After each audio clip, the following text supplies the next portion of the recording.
Esta é a sua vida, um patrocínio de La Iuna, Labor's International Union of North America.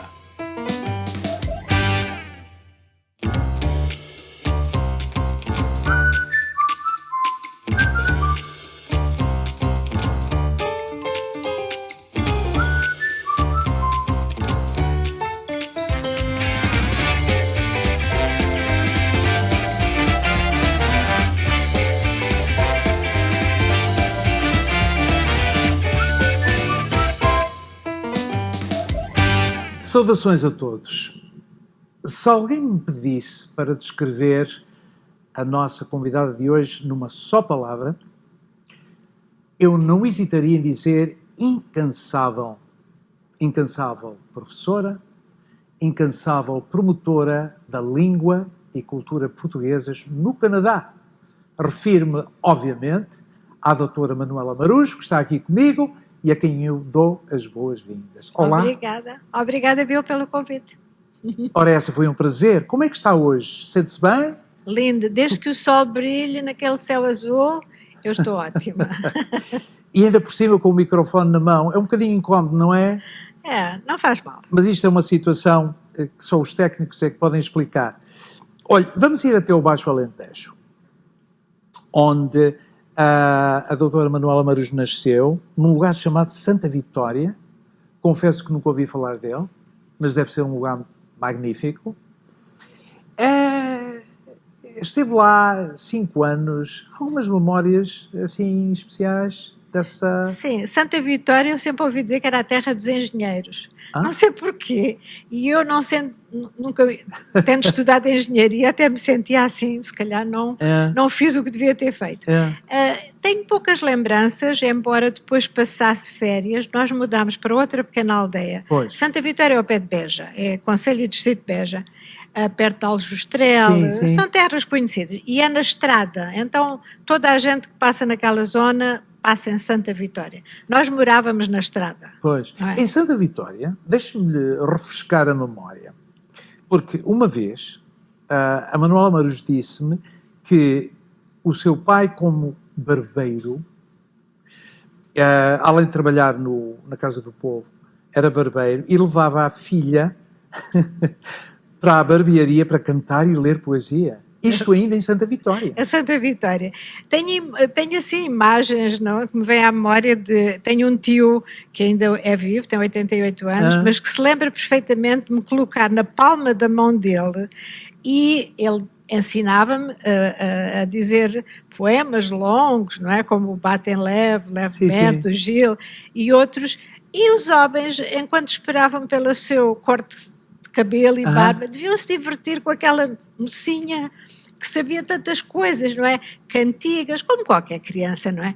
Mas eu era assim um bocadinho, enfim, entretenimento da barbearia, que era só homens, pois. Não é? E o meu pai devia também achar muita graça em mostrar a filha, não é? Com toda aquela capacidade, não é? Que as crianças têm de memorizar poemas. E se calhar, a Manuela Marujo já nessa altura tinha um instinto de querer estar em público. Porque a sua vida tem sido, de certa maneira, pública. Há uma outra memória de que me falou, e eu não sei se me cabe relembrá-la, mas eu vou arriscar. Houve um caso triste de um amigo seu que se suicidou. E eu sei que a Manuela Marujo fugiu para a casa funerária. Como é que foi isto? É assim, Bill, eu chamo Maria Manuela por causa de um tio que também se suicidou. O suicídio no Alentejo é uma coisa, infelizmente, muito comum, mais comum do que se pensa, por causa da vida difícil que as pessoas tinham e porque não são tão religiosas, católicas como o resto do país. Então o suicídio era uma alternativa a uma vida difícil. O meu tio suicidou-se por amor, uma moça que não gostava dele, e ele entrou em depressão. E eu cresci a ouvir essa história do meu tio, e depois quando este rapaz se suicidou, e lá o suicídio era muito, usava-se o comboio, não é? Atiravam-se para debaixo do comboio. E eu fiquei tão chocada, ouvi a história do meu tio, depois ouvi a história deste rapaz, que eu quis ver com os meus olhos. Tinha então 3 anos. Tinha 3 anos. E lembro-me. E fugiu.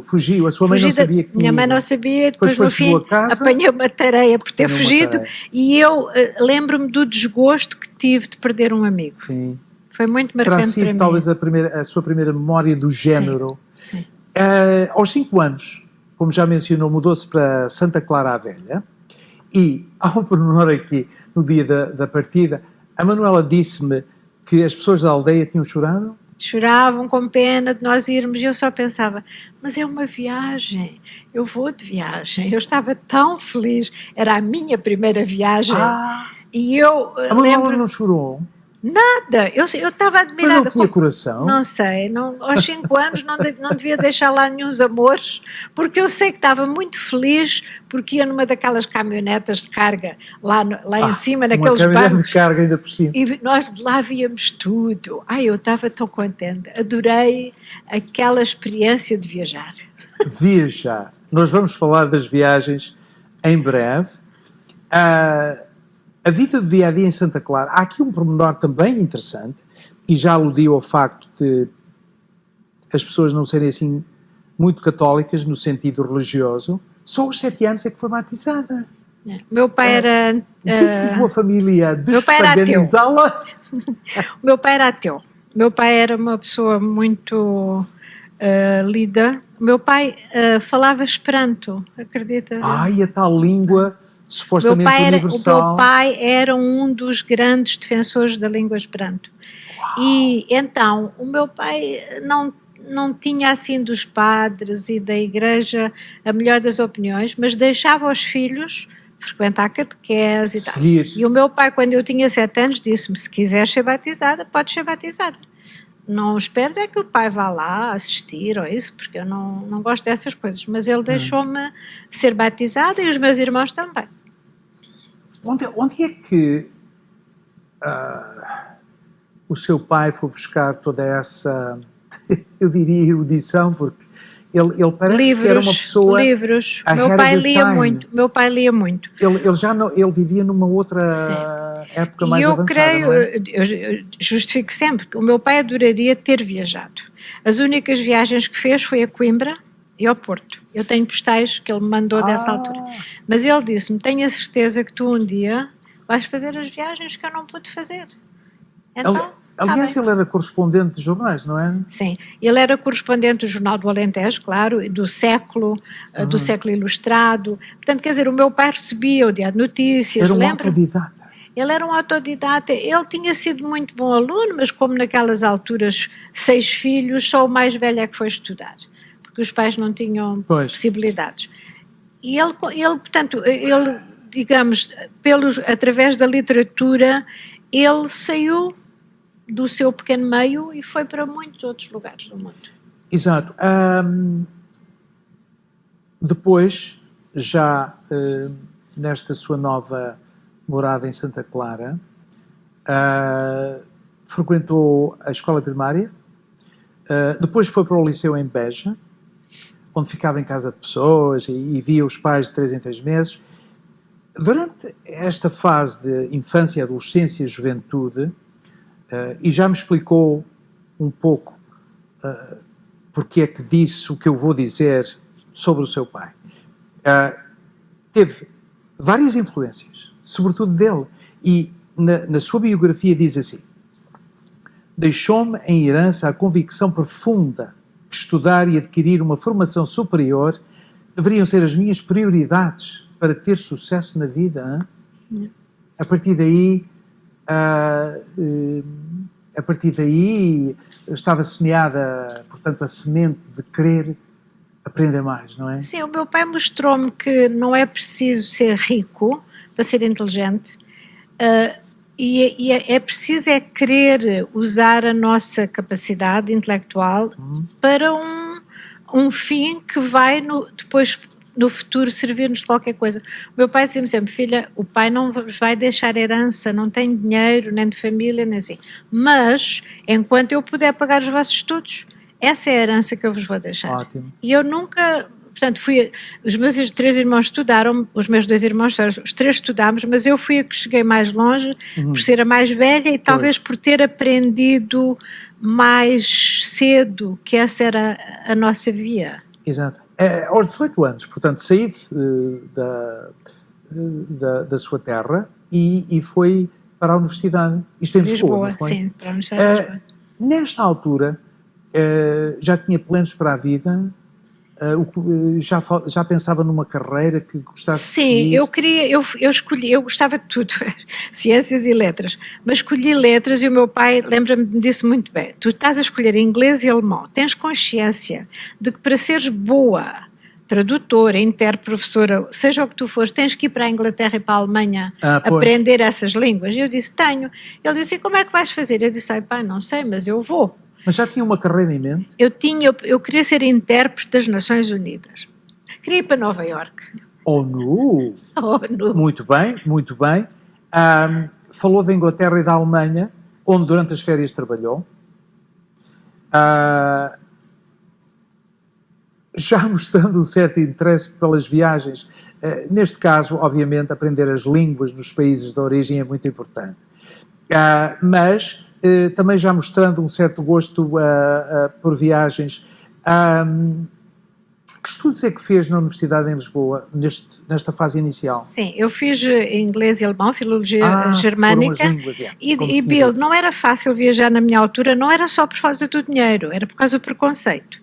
Com 2 irmãos, eles lutaram para que eu não saísse do país. A minha família teve família que deixou de me falar, porque naquela altura não se viajava. Uma menina sozinha, o que é que me ia acontecer lá para a Inglaterra e para a Alemanha? E muitos pais de amigas minhas proibiram-nas de se continuar a relacionar comigo depois de eu viajar. Então, quer dizer, a minha convicção de que era preciso ir para a Inglaterra e para a Alemanha já era muito forte para eu poder ter lutado contra este tipo de preconceito. Exato. E depois, em 72, uma nova viagem, desta vez até Angola, entre 72 e 75, 3 anos, no Lubito, como professora de inglês.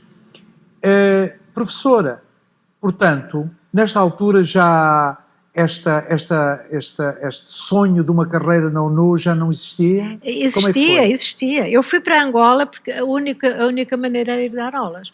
Eu tinha lá o meu irmão que era militar e eu pensei, o que é que eu posso ir fazer para o Lubito? Eu concorri, o Ministério da Educação aceitou-me e eu fui dar aulas. Como eu vinha muito fresquinha de inglês e eu sabia falar inglês e tal, eu fui uma professora, ainda era bastante novinha, muito divertida, as minhas aulas correram tão bem que eu disse, dar aulas até pode ser bem interessante e dá para viajar.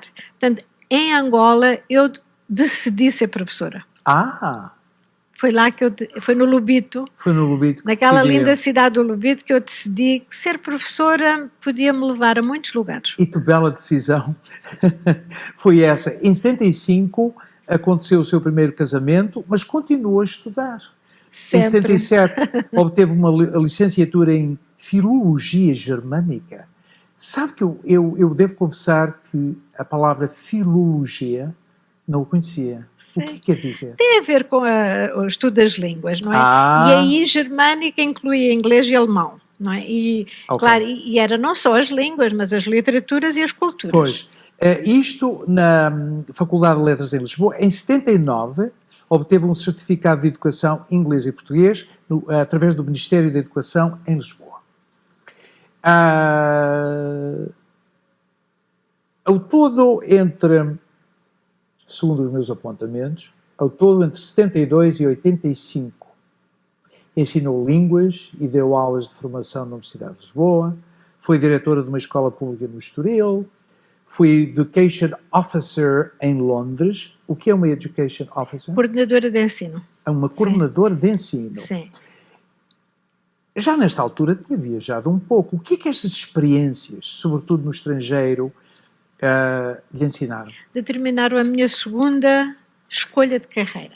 Eu era boa professora de inglês, mas eu comecei a ver e a fazer formação de professores de português no estrangeiro.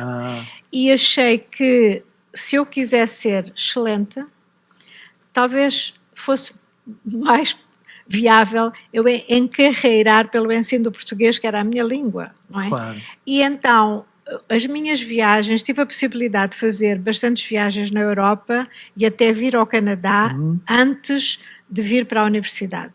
Essas minhas experiências ensinando, formando professores de português língua estrangeira foram tão agradáveis que eu disse, eu acho que posso fazer isto o resto da minha vida e divertir-me a fazer isto. Em 82, vem pela primeira vez ao Canadá. Está envolvido em cursos de reciclagem em escolas comunitárias nas províncias de Quebec e Ontário. O que é um curso de reciclagem? Sim, o Ministério da Educação, os serviços para onde eu trabalhava, do Ministério da Educação, chamava-se Serviços do Ensino Primário e Secundário no Estrangeiro.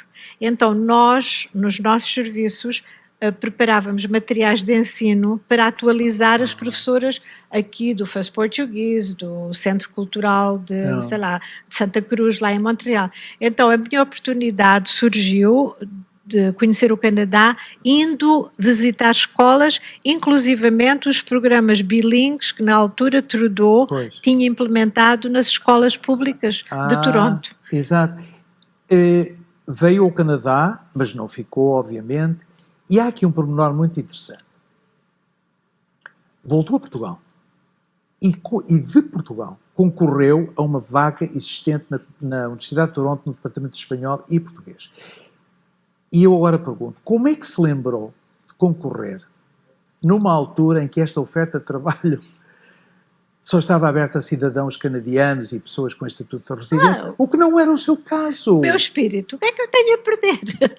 Eu tinha ido à Universidade de Toronto, porque lá também dão aulas de português, já davam aulas de português. Sim. Desde 47 que se dá aulas de português na Universidade de Toronto. Os portugueses não sabem isto. E eu fui lá também visitar a professora. E disse, tens muitos alunos, quem são os teus alunos? Eu fiz muitas perguntas. E a mocinha que lá estava, a leitora na altura, eu disse-lhe, quanto tempo vais ficar aqui? Ela disse, tenho mais um ano. Eu disse, depois venho para aqui. Acho que isto é giro. E, quer dizer, não surgiu, ela não saiu, ficou ainda, surgiu essa vaga, e eu disse, vou concorrer. Olha, não sei o que é que eu fiz. Não tinha nada a perder. Não tinha nada a perder. Logo nesse verão foi daqui o Associate Chair, não é? O diretor associado do departamento foi a Lisboa entrevistar-me e ela disse-me, o seu perfil agrada-nos. Acertou no Vamos alvo. tentar levá-la para Toronto. Portanto, em 85, já com um emprego garantido aqui, não é? Na universidade, emigrou para o Canadá com a sua filha de 7 anos, que está ali de óculos escuros na parede, tinha 7 anos na altura, mas levou 3 anos, a partir de concorrer até chegar aqui, levou 3 anos até que lhe dessem passaporte. A imigração pôs os maiores obstáculos. Inclusivamente, Bill, quando eu cheguei ao aeroporto de Toronto, o oficial da imigração não me queria deixar entrar. Dizia assim, olha, nome, eu dizia, profissão, eu dizia, e o seu quem vai ser o seu empregador? Eu dizia, Universidade de Toronto. Ele começava outra vez. Nome? Qual foi o nome que disse que era? Até que, ao fim da terceira vez, carimbou a minha entrada. Com raiva, se calhar. Era assim, a imigração geralmente não abre portas a pessoas formadas, com formação académica, para virem ocupar lugares que possam ser preenchidos por canadianos. Aqui, No caso, a universidade não tinha uma pessoa. Eles tive sorte. Tanto. Não foi mais do que sorte. O seu emprego na Universidade de Toronto é um mundo de atividades que nunca mais acabam. Eu leio a sua biografia e eu fico espantado, agradavelmente espantado por ver que se envolveu em tanta coisa e de uma maneira tão nobre. Como professora, obviamente que ensinou muitos alunos, hein? Hoje olho aí para os advogados, e médicos, diretores dos bancos, quase todos tiveram uma aulinha comigo. E estes alunos e alunas não eram só portugueses, obviamente que eram de todas as nacionalidades. 50% eram alunos do primeiro ano de nacionalidades 170 ou 190, como temos aqui no Canadá, eram de todos os cantos do mundo. Sim. E que por razões diversas, umas por casamentos, outros porque tinham namoradinhas ou namoradinhos, outros porque queriam ir fazer pesquisa para a África, outros porque queriam ir para o Brasil. As razões são muito diferentes que eles apresentavam, mas eu adorava dar aulas ao primeiro ano. Eram das minhas aulas favoritas. O maior desafio até certo ponto, não é? Adorava dar, tenho muitas saudades. Porque eles estão frescos, não é? Eu adorava dar aulas ao primeiro ano. Yeah. Depois, além de professora associada, foi membro, e é membro permanente do Victoria College. Membro permanente. O que é que um membro permanente faz? Continua ativo. É assim, o Victoria College tem muitas atividades relacionadas com a universidade, bolsas de estudo, que é preciso ser júri, programas novos que é preciso implementar. Então, eles convidam os professores que queiram continuar ativos a fazer parte dos vários comitês em que se tomam decisões a favor da vida no próprio college. Exato. Depois, no entretanto, entre 2001 e 2003, foi também leitora, visitante na York University, através do Instituto Camões. Ainda teve tempo para isso, não foi? Eu fui tentar que as aulas não desaparecessem, que as aulas de português não desaparecessem. Não havia ninguém naquela altura e eu fiz um esforço muito grande para, simultaneamente, enquanto dava as minhas aulas a tempo inteiro na Universidade de Toronto, nunca tinha dado aulas à sexta-feira na minha vida, fui dar aulas à sexta-feira para a York University. E eu pensava que havia uma certa rivalidade entre universidades. Não na minha perspectiva. Não. Eu sempre disse e defendi na York University, os nossos alunos não são os mesmos, Bill. Quem vai para a Universidade de Toronto não são os mesmos alunos que vão para York. Os alunos mais perto de York, etc., naturalmente escolhem aquela universidade.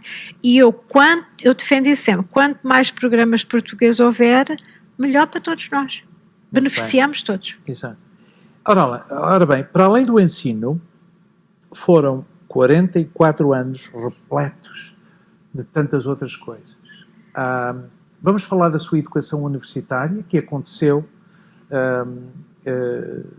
em 89, por exemplo, Masters de Educação, o WISE. Em 99, PhD, Universidade de Toronto. Qual foi a sua tese? Foi sobre a possibilidade que os alunos têm de crescer com duas línguas e que, infelizmente, e continuo a dizer infelizmente, quando entram para a escola, perdem uma. Então, eu defendo que os pais, a escola, se continuar, e fiz isso na minha tese de doutoramento, a incentivar o ensino da língua que eles já trazem de casa, os alunos saem bilíngues e não perdem a língua de origem. Ora bem, nesse ano passa a ser a senhora doutora. Se o seu pai fosse vivo, o que é que ele diria?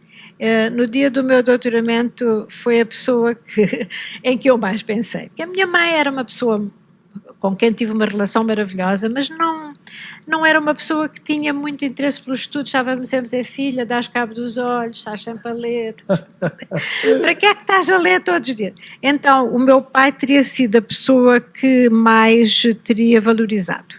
Mas, quem sabe, é um anjo lá no céu que me está a ver. Não sei. Eu acredito nisso. Muito bem. Em 2004, foi-lhe reconhecido o doutoramento de Ciências de Educação pela Universidade dos Açores. Portanto, isto resume mais ou menos os seus trabalhos universitários durante esta fase, mas também foi coautora e autora de um sem número de publicações. Meu Deus, eu vi a lista e nunca mais acaba. Distinguimos apenas algumas porque demonstram um certo leque de interesses comunitários portugueses. Colaborou com o autor Domingos Marques, o seu marido, no livro Com Mãos Calejadas, uma história da imigração portuguesa para o Canadá nos anos 50. Depois, A Voz, Raízes e Nós. Vamos falar um pouco mais tarde deste livro, mas há um outro que é a primeira vez que eu vi neve. Eu cheguei, se me permite dizer, cheguei a fazer uma reportagem sobre este livro. Um livro, portanto, para crianças, não é? Sim, sim. Crianças, avós, Imigração. Sim, eu pensei nas crianças das escolas, já fui convidada muitas vezes para ir ler o livro aqui nas escolas em que ensinam português, e foi uma história verdadeira, aconteceu em 54, não é? Eu vi a primeira vez que cai neve, não é? E acho que... Mas não foi no Alentejo? Ou foi? Foi no Alentejo, sim, no Alentejo. Uau. No Alentejo de vez em quando cai neve, muito também raro. Cai neve lá. Por isso fica na memória de todos nós, não é? E então, é um livro bilingue e que foi bastante usado nas escolas, nas aulas de português. Procurei que fosse um livro didático, não é? E para ir ao encontro do fundo da minha tese, doutoramento, não é? É um livro muito, muito amoroso. Ora bem, coautor e autora, acreditem que a lista de publicações é do tamanho deste estúdio. Depois, organizadora de conferências, leituras, colóquios, exibições, apresentações de livros. Neste caso, no seu currículo, doutora Manuela Marujo, eu contei mais de 70. Nós não vamos pelos números, mas esta dimensão física também é importante. Obviamente que a qualidade destes eventos foi excelente. Alguns destes eventos foram organizados por si, mas em certos casos também liderados por si. Eventos ligados aos mais variados temas. E eu passo aqui só a ler temas como Semanas da Língua Portuguesa, os portugueses nas universidades da América do Norte, Imigração e a União Europeia, Prosa e Poesia, as Ilhas dos Açores, Literatura e Tradição, a voz da mulher em Portugal e na diáspora e, obviamente, a voz dos avós. Estas iniciativas culturais trouxeram a Toronto uma série de convidados, não foi? Muitos deles famosos no mundo da literatura. Sim, não? Até o Saramago. O Saramago tem. É assim, Bill, eu acho que para mim a universidade deve ser a ponte entre a academia e a sociedade comum, a sociedade civil que não vai para lá sentar-se a ouvir palestras no seu dia-a-dia. Eu achei sempre muito importante colaborar, quer com, por exemplo, Casa do Alentejo, Casa dos Açores, outros clubes, e também o consulado, e quando vinha um convidado, nós fazê-los multiplicar-se e outras audiências poderem ter a oportunidade de beneficiar do seu saber. Juntava o útil ao agradável. Sim, por exemplo, o Galopim de Carvalho, o professor Galopim de Carvalho, o pai dos dinossauros, como é conhecido em Portugal, quando ele veio à Casa do Alentejo, ele veio à universidade, ele deu uma lição extraordinária. Ótimo. O reitor da Universidade dos Açores, o professor Vasco Garcia, vinha muitas vezes aqui à Casa dos Açores ou convidado por outras entidades. Eu sempre o convidei para ir à universidade, porque as pessoas também têm a necessidade de falar das suas pesquisas numa outra linguagem que não é propriamente a que vão apresentar no clube. Estes convidados, portanto, estas pessoas que passaram pela Universidade de Toronto a seu convite, não eram só pessoas vindas de fora. Há também escritores locais que... Sim, claro. Músicos, sei lá, o Tabi, o Tony Tabu, sei lá, o Nuno Cristo, pintores, a Teresa Ascensão, artistas gráficos. O escritor também teve... O Anthony de Sá, várias vezes. Colegas da Universidade de York, como a Maria João, o José Curto, pessoas como o Bill, que já fez filmes e que foi lá mostrar os seus filmes. Eu não distinguia, claro, em convidados de fora ou de dentro.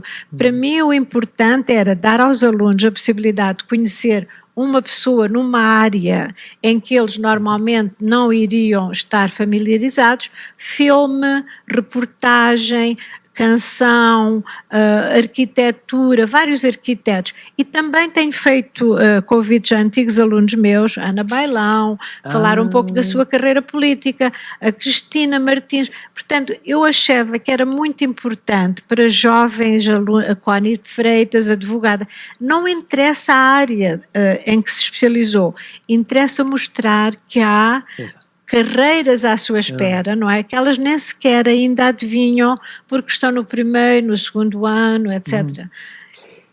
Também teve contatos com pessoas famosas na política. Eu estou a pensar do Justin Trudeau, temos aí a fotografia, sim, não sei onde, mas Mário Soares. Sim. Doutor Mário Soares, sim. Doutor Mário Soares, é difícil conseguir um honoris causa na Universidade de Toronto, como deve calcular. Foi com muita alegria que nós vimos que a Universidade aceitou dar um doutoramento honoris causa ao Doutor Mário Soares. E ainda foi com mais alegria que eu tive quando me escolheram para lhe pôr as insígnias, não é? Porque acho que foi, e a Hart House da Universidade de Toronto estava com 500 convidados, não levava mais. A Casa do Alentejo, o hino, foi cantar o hino nacional, eles foram convidados. Quer dizer, eu sou alentejana, desculpe, mas tive que puxar a brasa à minha sardinha. Né? E então, foi um momento em que a nossa comunidade se sentiu bastante, quer dizer, honrada, e porque ele é português, não interessa qual é o seu partido político, uma pessoa que merecia ser distinguida com o título de doutoramento, e para nós foi um momento especial. Um momento muito especial. Depois destes eventos organizados, houve também uma enorme participação em leituras e conferências nacionais e internacionais através de bolsas de viagem ligados à língua e cultura portuguesa, à literatura, mulheres e, mais uma vez, avós imigrantes, multiculturalismo, etc. Estas participações levaram-na até à Terra Nova, Hong Kong, Portugal continental, Açores e Madeira, Brasil. Deixei ficar algum lugar de fora? Muitos. É assim, Bill, quando o Bill mencionou o livro que eu e o Domingos escrevemos, a imigração, desde o primeiro momento, tem sido para mim uma área muito importante de pesquisa. Quando foi 2003, não é, que fazíamos 50 anos da chegada ao Canadá, eu participei do comitê organizador das festas, não é, com uma condição: que as mulheres fossem reconhecidas, porque até aí nada se tinha feito para, enfim, falar das mulheres imigrantes portuguesas. E então iniciei em 2003 uma conferência que tem sido bianual e que logo a seguir foi para Berkeley, na Califórnia, para uma das melhores universidades da Califórnia. Também. A seguir fomos para Macau, depois fomos para Curitiba, no Brasil, depois fomos para Paris, depois fomos para o Porto. Quer dizer, isto não é uma coisa por acaso, é uma coisa que vem preencher uma lacuna nos estudos sobre a mulher da diáspora. E fui desafiada, porque em Berkeley eu apresentei sobre o papel que os avós têm na manutenção da língua materna, neste caso a língua portuguesa, e desafiaram-me, disseram assim: ouve lá, porque é que tu não organizas uns congressos só com a temática dos avós? E eu disse: por que não? Fiz o primeiro nos Açores.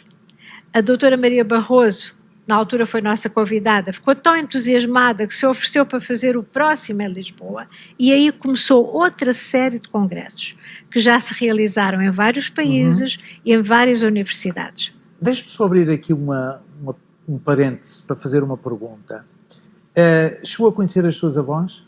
Claro, claro. Devia ter tido um relacionamento muito interessante com elas. Sim. Olha, Bill, esse livro de que falou, que nós publicámos há pouco tempo, conta a história da minha avó paterna. Mas eu já tinha escrito um outro livro chamado, em colaboração com a minha colega, que sempre esteve em todos os congressos, a Aida Batista, e que me ajudou imenso. O nosso primeiro livro, e foi da iniciativa dela, chamava-se Passos de Nossos Avós. Foi escrito há 10 anos. E convidámos escritores e amigos, etc., para fazer um livro sobre os nossos avós. Eu fiz sobre a minha avó materna e estava-me a sentir mal não fazer outro sobre a paterna. Então agora está aí a história. Não, eu acho que quem tem avós sente... eu comecei os congressos dos avós e não era avó. Agora já sou avó. Pois, eu sei. 9 anos depois sou avó, mas não era por ser avó, mas era por causa da influência dos meus avós. Eu acho que todos nós devemos refletir nisso, quer dizer, qual é o legado que nós vamos deixar aos nossos netos? Será que eles se vão lembrar de nós? Eu lembro muito bem das minhas avós. Ora bem, aos 68 anos, não aos 65, aposenta-se, ultrapassou a idade que todos nós esperamos, por 3 anos. Eu podia ter continuado. É assim, a universidade dá-nos essa possibilidade, não temos que nos aposentar na idade, enfim, determinada. E é assim, eu gostava muito de ensinar e de fazer essa ponte de que o Bill falou. Para mim, trabalhar era sempre uma alegria, e eu acho que os meus alunos, talvez as melhores memórias que têm, é eu entrar na aula sempre bem disposta. Nunca entrei contrariada numa aula, e é difícil quando nós trabalhamos e gostamos do que fazemos, de repente, porque alguém diz tem 65 anos, pode ir embora, é difícil.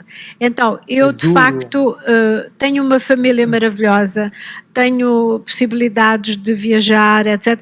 E foi isso tudo que também me obrigou a pensar que chegava. Já fiz a minha obrigação e, graças a Deus, estou muito feliz por me ter aposentado. No último dia de aulas, eu estava a pensar quando foi de Santa Vitória para Santa Clara, no dia das suas últimas aulas na Universidade de Toronto, as pessoas choraram? Sim, houve lágrimas, sim, houve muitas flores, infelizmente era dia de teste, porque geralmente no último dia de aulas damos teste aos alunos, então os alunos coitadinhos estavam todos muito concentrados, mas houve uma festinha simbólica, uma festa, sim, senhora. Mas houve muitas festas, e graças a Deus tive muitas manifestações de simpatia, mas também conheço tanta gente. Não admira, exato. Não é? Não conheço tanta gente, mas foi um momento que foi consciente, não tive pena de me aposentar. Eu escolhi aposentar-me em 2016, não foi porque me obrigaram, foi minha decisão. E isso é muito diferente de quando nós somos obrigados a sair. Muito.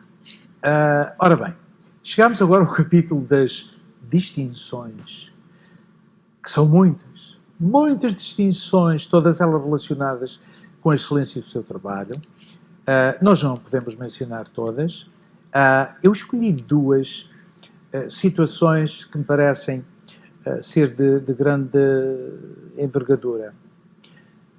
Em 2003, recebe a comenda da Ordem do Infante. Recebeu esta insígnia numa cerimónia especial, não foi? Sim. Foi aqui em Toronto? Sim.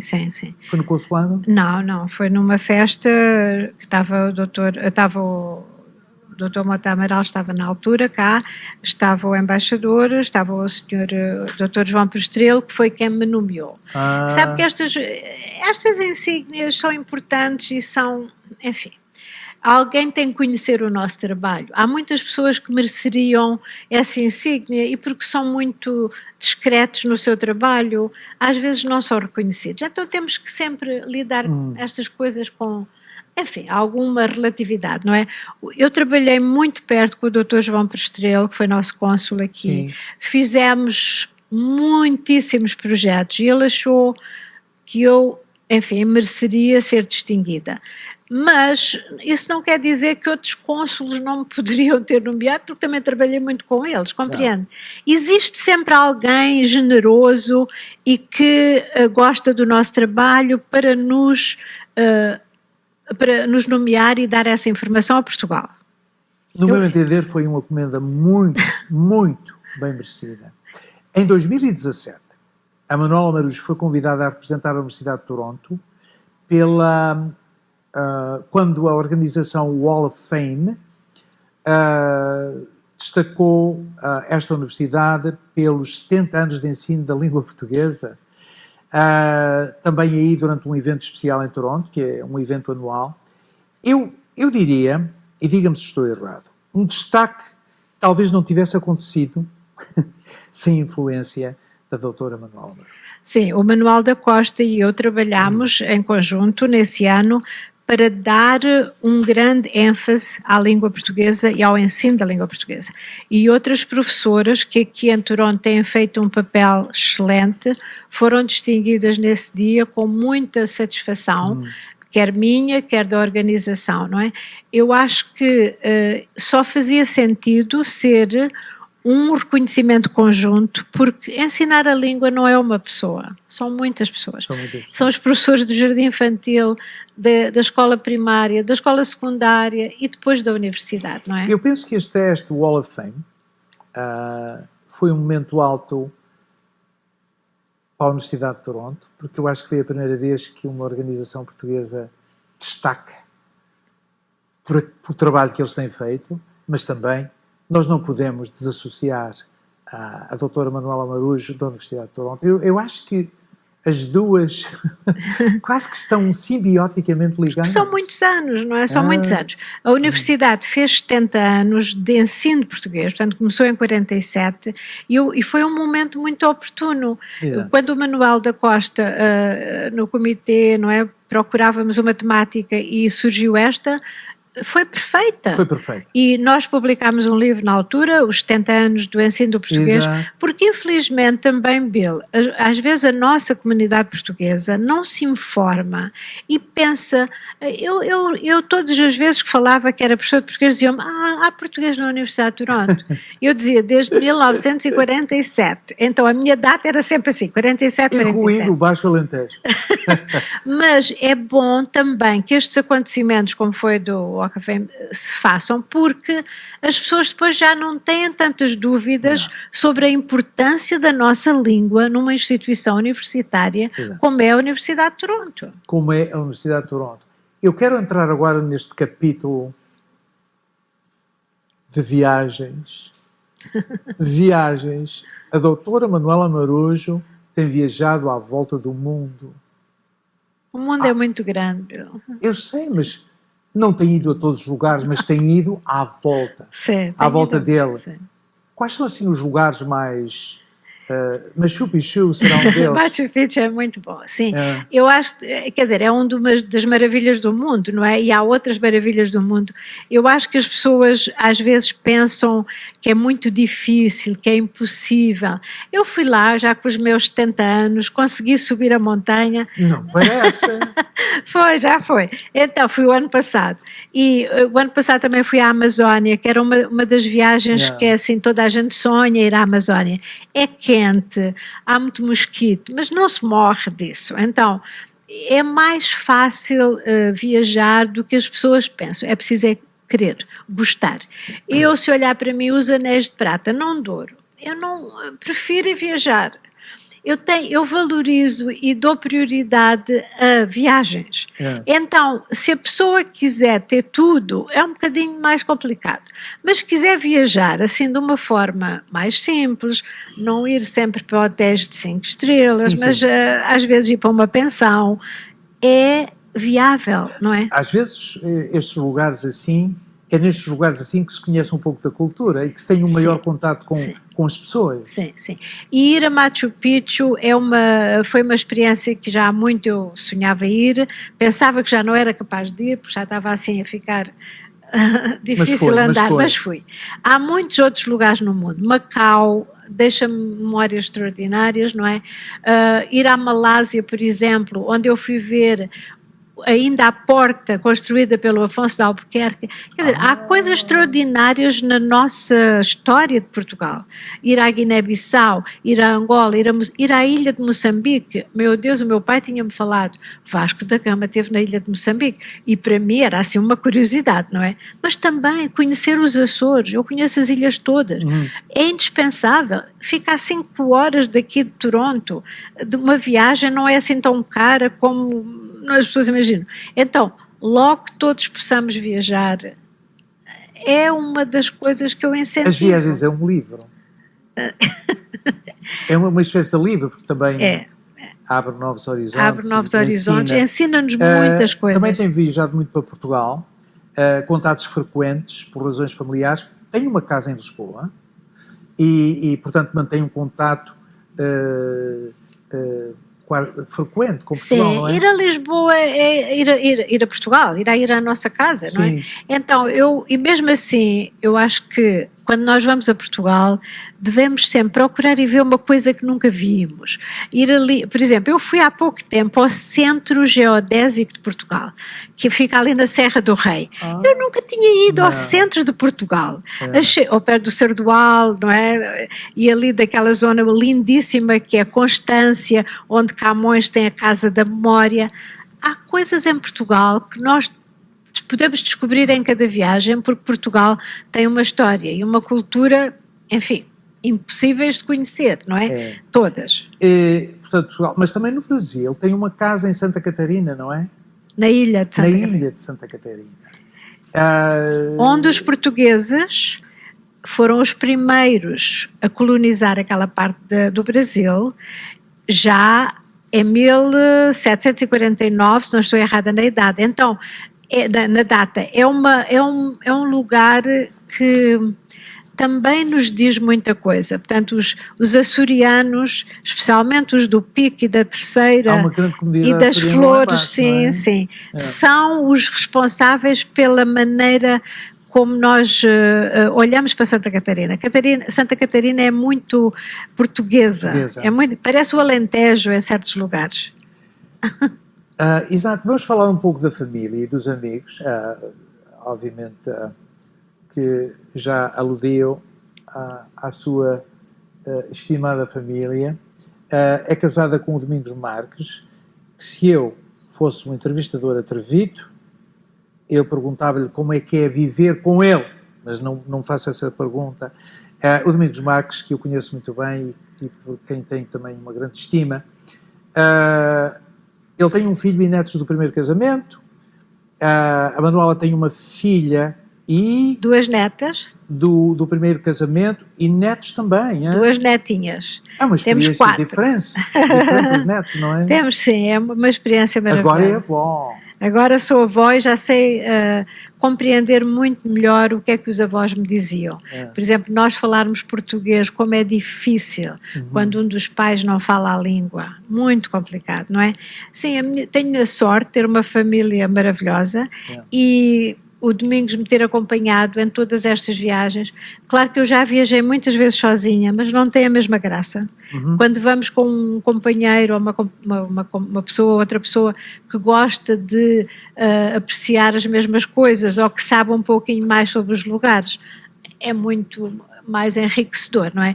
Tive a sorte de ter esse companheiro que de facto tem sido fantástico, não é? Já estamos mais de 25 anos juntos e temos feito muitas coisas que gostamos em companhia um do outro. Exato. Eu sei que ele também adora os netos, não é? Claro. De vez em quando vejo muitas e muitas fotografias dessa família sorridente e feliz. Há um outro aspecto da sua vida, da sua personalidade, afinal, que se calhar muita gente não conhece, que é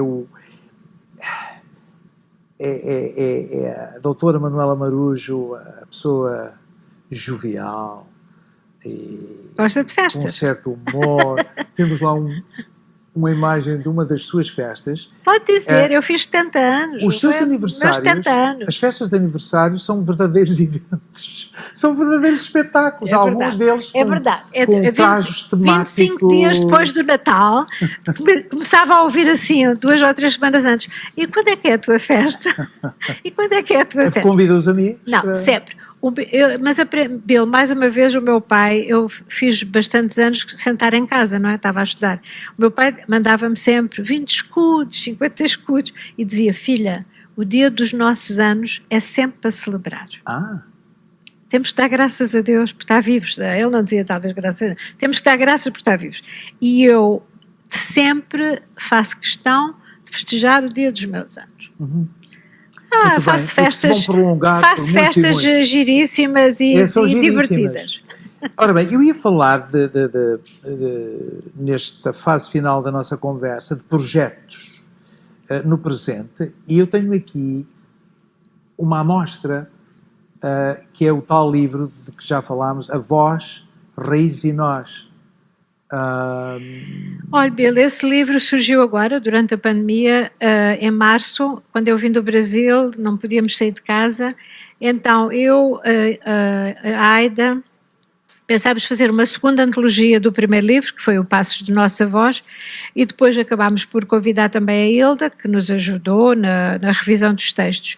Foi um apelo que nós fizemos a netos, claro, adultos, alguns escritores de livros, bastantes livros publicados, porque não podíamos ver os nossos avós, não é? Netos estavam impedidos de comunicar, porque não lembrar o papel que os avós tiveram na nossa vida.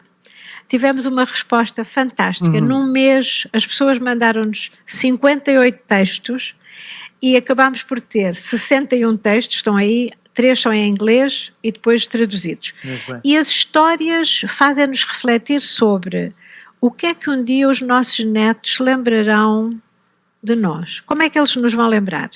E as histórias são algumas bastante divertidas, outras tristes, outras comoventes, mas são histórias que nos fazem pensar nesse importante relacionamento que é avós e netos. Este livro já foi publicado, não foi? Sim. Acaba de ser. Está aqui nas nossas mãos. Foi publicado em Lisboa pela Publissora e nós já fizemos o lançamento no Dia dos Avós, aqui na Casa do Alentejo. Pois. Fizemos o lançamento. E as pessoas que quiserem um exemplar? Eu tenho, não é? Eu e a Hilda, sim, podem contactar a mim ou a Hilda Januário, sim. Muito bem.